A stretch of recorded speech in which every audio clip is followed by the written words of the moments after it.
Good morning friends. Welcome to Gyan Sadhana NEET I T foundation.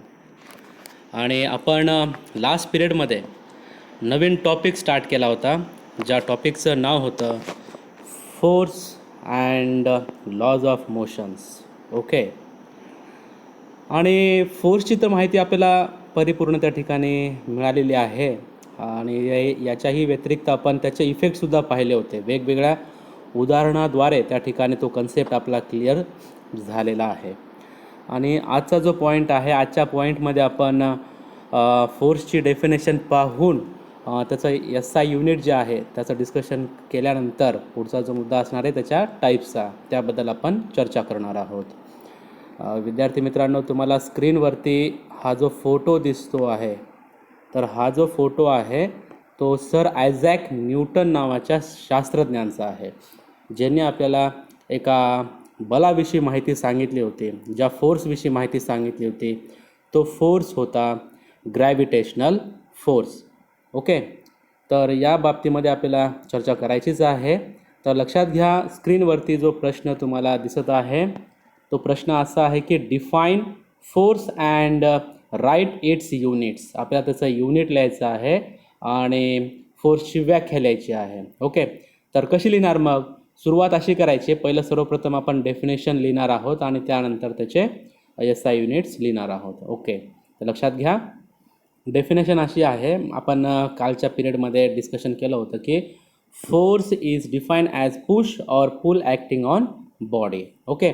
आणि जेव्हा जेव्हा एखाद्या वस्तूवरती किंवा पदार्थावरती फोर्स ॲक्ट होत असतो तेव्हा त्याची जागा ही बदलत असते, चेंज होत असते. मग आपल्याला असं सांगता येईल की या सेकंड सेंटेन्समध्ये की when ever something okay moves or change its place, okay, force must B involved. त्यामध्ये फोर्स हा इन्वॉल्ड असतो, त्याच्यामध्ये फोर्सचा समावेश असतो. फोर्स विना एखादी वस्तू चल अवस्थेमध्ये येत नसते, तिच्यामध्ये डिस्प्लेसमेंट होत नसतो किंवा त्याच्यामध्ये चेंजेस घडून येत नसतेत. या बाबतीमध्ये आपण इफेक्ट हा जो कन्सेप्ट आहे लास्ट पिरियडमध्ये आपण डिस्कशन केलेलं होतं. ओके. तर डेफिनेशन काय आहे? Force is define as push or pull acting on a body and some things moves or change its place, force must be involve. त्यामध्ये फोर्स हा इन्वॉल्व असतो. तर हा इम्पॉर्टंट पॉईंट आहे आपल्याला स्पर्धा परीक्षेसाठी. तुम्हाला ऑलिम्पियाडच्या परीक्षेमध्ये देखील विचारलं जाऊ शकतं किंवा कदाचित ज्या विज्ञान या विषयाला आधारित सायन्स रिलेटेड त्या ठिकाणी स्पर्धा परीक्षा असतील त्यामध्ये तुम्हाला फोर्सचं SI युनिट विचारलं जाईल. सिंपल, सोपं आहे. हे जे शास्त्रज्ञ तुम्हाला दिसत आहेत न्यूटन नावाचे, यांच्या सन्मानार्थ ओके त्यांच्या रेस्पेक्टमध्ये फोर्सला युनिट देण्यात आलेलं आहे, एकक देण्यात आलेलं आहे, ज्याचं नाव आहे न्यूटन आणि डिनोटेड बाय N, कॅपिटल Nने त्याला डिनोट केलं जात असतं. ओके. अतिशय सोपं आहे. हे दुसऱ्या वाक्यामध्ये या ठिकाणी आपण पाहू शकतो, the SI unit of force is newton. Okay. Denoted by N. आता SI युनिट काय आहे याच्या बाबतीमध्ये तुम्हाला माहिती आहे. Okay. It is the international system, जी पूर्ण विश्वामध्ये एकच एकक त्या ठिकाणी यूज केलं जात असतं, एकक वापरलं जात असतं. आता एककाबद्दल सांगायचं म्हटलं तर एखादी सॉलिड एखादी वस्तू असेल, स्थायू पदार्थ असतील जसे शेंगदाणे किंवा साखर असेल, आपण त्याला मोजतो आणि जेव्हा त्याचं मोजमाप होत असतं, मेजरमेंट होत असतं, तेव्हा त्या युनिट्सचा आपण वापर करत असतो. मग असे जे सॉलिड वस्तू आहेत त्यासाठी आपण किलोग्रॅमचा वापर करत असतो. आणि जर लिक्विड पदार्थ असतील जसं तेल आहे किंवा उदाहरणामध्ये दूध आहे, तर त्यासाठी आपण जे SI युनिट वापरत असतो ते लिटरमध्ये असतं. तसं फोर्स आपल्याला जर काउंट करायचं असेल, फोर्स आपल्याला मोजायचा असेल, फोर्सचं मेजरमेंट करायचं असेल, तर आपण ते कोणत्या युनिटमध्ये करणार? आपण न्यूटन नावाच्या या युनिटमध्ये करणार, ज्याला डिनोट केलं जातं कॅपिटल Nने. ओके. तर मग तुमच्या लक्षामध्ये आलेलं आहे की फोर्स SI युनिट काय आहे? न्यूटन. ओके. जे कॅपिटल Nने डिनोट केलं जात असतं. It was named after the scientist sir Isaac Newton. जे शास्त्रज्ञ आहेत न्यूटन नावाचे, त्यांच्या सन्मानार्थ त्यांच्या पश्चात त्या ठिकाणी ओके फोर्स या म्हणजे एका कन्सेप्टला या ठिकाणी जे युनिट देण्यात आलेलं आहे, तर ते युनिट कोणतं आहे? N, denoted by N. त्यालाच आपण न्यूटन असं म्हणतो. ओके. आणि या शास्त्रज्ञांनी आपल्याला कशाची इन्फॉर्मेशन दिलेली आहे? ग्रॅव्हिटेशनल फोर्सची. आपण हे शेवटचं सेंटेन्स या ठिकाणी दिलेलं आहे. तर स्क्रीनवरती जी इन्फॉर्मेशन तुम्हाला दिसते ती लवकर फटाफट या ठिकाणी लिहून घ्या. आपण पुढच्या मुद्द्याकडे वळणार आहोत आणि पुढचा जो पॉईंट आहे आपला तो आहे टाइप्स ऑफ फोर्स. आपल्याला बलांचेच म्हणजे फोर्सचे प्रकार बघायचे आहेत. तसे विविध वेगवेगळ्या प्रकाराचे फोर्सचे प्रकार आहेत, पण मुख्यत्वे हे 3 प्रकार आहेत. पहिला जो आहे त्याला बॅलन्स्ड अँड अनबॅलन्स्ड फोर्स असं म्हणतात. ओके, त्याच्यामध्ये काही उदाहरणं आहेत, ते उदाहरणं आपण नंतर बघणार आहोत.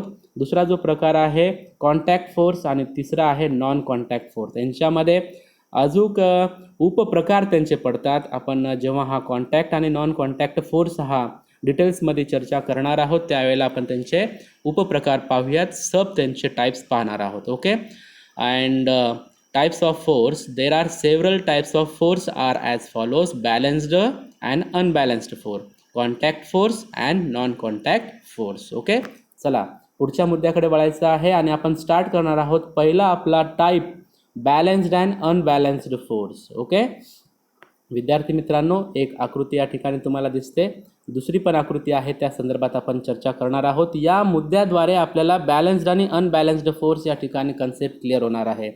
लक्षात घ्या, हा एक ऑब्जेक्ट आहे आणि या ठिकाणी एका व्यक्तीचा हात दिसतो आणि दुसऱ्या ठिकाणी सुद्धा एका व्यक्तीचा हात दिसतो. आपण याला गृहीत धरूत ए आणि याला गृहीत धरूत आपण बी. लक्षात घ्या बेटा की एका वस्तूवरती 2 व्यक्ती फोर्स अप्लाय करत आहेत, बल प्रयुक्त करत आहेत. ओके, तर लक्षात घ्या की या ठिकाणी जर 50 न्यूटन, ओके किती 50 न्यूटन्स त्या ठिकाणी बल प्रयुक्त होत असेल ए नावाच्या व्यक्तीकडून, बी नावाच्या व्यक्तीकडून सुद्धा 50 न्यूटन्स जर बल प्रयुक्त होत असेल, तर हे कसं झालं, 50 न्यूटन या साईडनं सुद्धा आहे, 50 न्यूटन या साईडनं सुद्धा आहे, म्हणजे हे कसं झालं, इक्वल झालं. आणि इक्वल जेव्हा फोर्स अप्लाय होत असेल इक्वल, तर तेव्हा तशा प्रकारच्या फोर्सच्या टाईपला आपण काय म्हणणार, बॅलन्स्ड फोर्स असं म्हणणार. किती सिंपल आहे. तर 50 + 50 झालं किती, टोटल 100 न्यूटन त्या ठिकाणी फोर्स अप्लाय केलेला आहे. म्हणजे त्या टोटल न्यूटन्सच्या फोर्सला आपण रिझल्टंट फोर्स देखील असं म्हणू शकतो. तर बाळांनो ध्यानात घ्या, पहिल्या बॅलन्स्ड फोर्सची डेफिनेशन काय सांगितलेली आहे, इफ द रिझल्टंट म्हणजे टोटल, या ठिकाणी 50 आपण उदाहरण बघितलं, दुसऱ्या बाजूने सुद्धा 50 न्यूटन आपण फोर्स अप्लाय केला होता, म्हणजे ते काय झालं, इकडचं 50 आणि तिकडचं 50 मिळून 100 न्यूटन फोर्स अप्लाय एका वस्तूवरती आपण केलेला आहे, म्हणजे तो झाला resultant force. Okay, if the resultant of applied force is equal to 0, मग त्यांची जर आपण सबट्रॅक्शन जरी केलं त्या ठिकाणी तर आपल्याला काय मिळणार आहे, 50 - 50 = 0 फोर्स अप्लाइड. ओके, म्हणजे नेमकं झालेलं काय आहे, 0 फोर्स अप्लाइड झाल्यामुळं त्या ठिकाणी या बाजूनं आणि या बाजूनं इक्वल फोर्स अप्लाइड झालेला आहे, तर याला म्हणतात balanced force. Okay, balanced force कधी म्हणायचं, जेव्हा या बाजूने आणि या बाजूने इक्वल फोर्स अप्लाय केला आणि 0 जर त्या ठिकाणी फोर्स अप्लाइड होत असेल बॅलन्स्ड असल्यामुळं, तर त्या फोर्सला आपण काय म्हणणार, बॅलन्स्ड फोर्स असं म्हणणार. चला ठीक आहे, पुढच्या टाईपकडे आपण वळूयात, अनबॅलन्स्ड फोर्स. आता अनबॅलन्समध्ये काय होणार, सपोज या ठिकाणी 30 न्यूटन फोर्स अप्लाय केला या बाजूने आपण फोर्स अप्लाय केला 50 न्यूटन्स. ओके, म्हणजे रिझल्टंट टोटल किती झाला, 100 तर झालेला आहे जर आपण त्यांची ॲडिशन केली तर. बरं, सबस्ट्रॅक्शन केल्यानंतर काय होईल, 50 - 30 जर आपण केला तर आपल्याला यस रिझल्टंट टोटल किती मिळणार, मायनस केल्यानंतर 20 मिळणार. म्हणजेच इथं जे फोर्स अप्लाय केलेला आहे तो अनइक्वल्ड आहे, म्हणजे 0 पेक्षा कसा आहे, ग्रेटर आहे, 0 पेक्षा ग्रेटर, 0 लेस आहे. तर इकडचा हा जो तयार झालेला 20 न्यूटन जो आहे तो ग्रेटर आहे 0 पेक्षा. जेव्हा अशा प्रकारची जर कंडिशन आम्हाला दिसत असेल किंवा निदर्शनास येत असेल, त्यालाच आपण म्हणणार अनइक्वल्ड ओके फोर्स अप्लाय, यात unbalanced force apply on the object. Okay, उदाहरणार्थ या ठिकाणी आपण पाहिलं होतं 30 न्यूटन आणि या बाजूने फोर्स अप्लाय केला 50 न्यूटन, मायनस केल्यानंतर रिझल्टंट किती निघतो, 20 न्यूटन, म्हणजे हा 0 पेक्षा जास्त आहे. जेव्हा 0 फोर्स अप्लाइड असेल, 0 न्यूटन असेल, म्हणजे ते कसं आहे, इक्वल आहे आणि बॅलन्स्ड आहे. जेव्हा 0 पेक्षा जास्त असेल, ओके, जेव्हा ग्रेटर दॅन 0 असेल तेव्हा ते कसं असणार, अनबॅलन्स्ड फोर्स असणार आहे. If the resultant of applied force is greater than the 0 then it is called as the unbalanced force. तर ही त्याची डेफिनेशन होते. चला डेफिनेशन लवकर लिहून घ्या. आपण आता पुढच्या पॉईंटकडे वळणार आहोत. सपोज तुम्हाला टाईप्स विचारला गेला तर याची टाईप्समध्ये अशा प्रकारे व्याख्या तुम्ही लिहू शकतात बॅलन्स्ड आणि अनबॅलन्स्ड फोर्सची. आता जर तुम्हाला फरकच विचारला दोघांचा तर फरक तुम्ही कसा लिहिणार, अतिशय सोपा आहे. आपण ते पुढच्या बीटमध्ये पाहणार आहोत. हा आपला पुढचा बीट आहे. प्रश्न असा विचारला जाईल, राईट, ओके, प्रश्न कसा असेल, राईट द डिफरन्स बिटवीन, फरक स्पष्ट करा.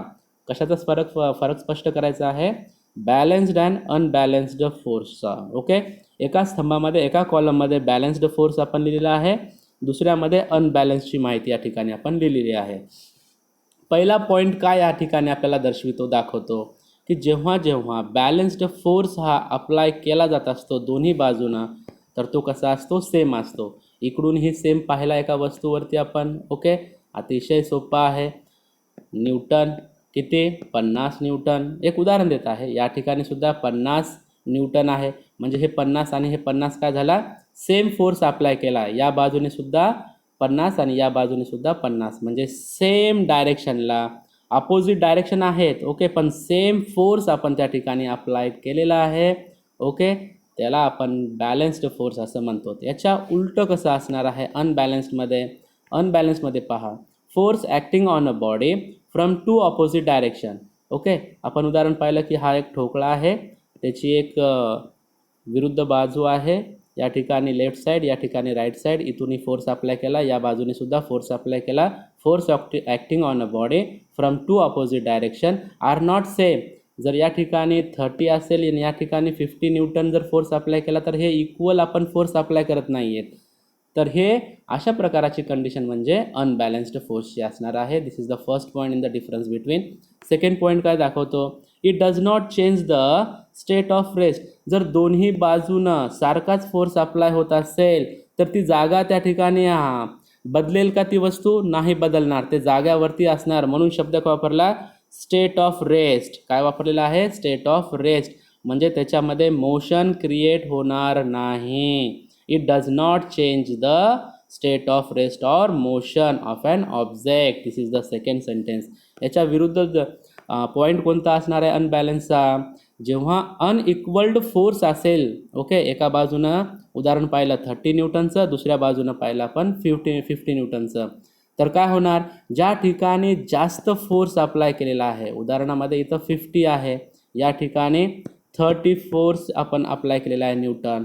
तर काय होणार, इकडं जास्त असल्यामुळे ही वस्तू या डायरेक्शनला मूव्ह होणार आहे. म्हणजे त्यांच्यामध्ये ॲक्सेलरेशन क्रिएट होणार, त्यांच्यामध्ये डिस्प्लेसमेंट आपल्याला दिसून येणार आहे.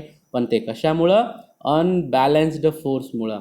तर या सेकंड बीटमध्ये पॉईंटमध्ये आपण काय लिहिलेलं आहे, it do change the state of rest of motion of an object, जेव्हा अनबॅलन्स्ड फोर्स असेल तर. ओके, तर या ठिकाणी आपले 2-3 पॉईंट्स या ठिकाणी क्लिअर झालेले आहेत. Difference between the balanced and unbalanced force.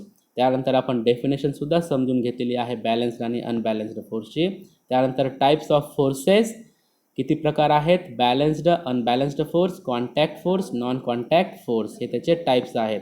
आणि याच्या व्यतिरिक्त आपण सुरुवातीचा मुद्दा पाहिला होता की तो डेफिनेशन आहे फोर्सची आणि त्याचं एसआय युनिट कसं ठरलेलं आहे आणि कोणतं आहे, न्यूटन आहे, डिनोटेड बाय एन. तर हे सविस्तर पॉईंट्स तुम्हाला एका रजिस्टरमध्ये लिहून घ्यायचे आहेत आणि स्टडी व्यवस्थित करायची आहे. काय जरी अडचण आली तर तुम्ही मला कॉन्टॅक्ट करू शकतात. हा माझा कॉन्टॅक्ट नंबर आहे 7720025918. ओके, तुम्ही मला केव्हाही कॉन्टॅक्ट करू शकतात. ओके, तर या ठिकाणी आपण थांबूत, भेटूयात नेक्स्ट पिरियडमध्ये नवीन एक पॉईंट घेऊन. Thank you so much. Stay home and stay safe. Okay.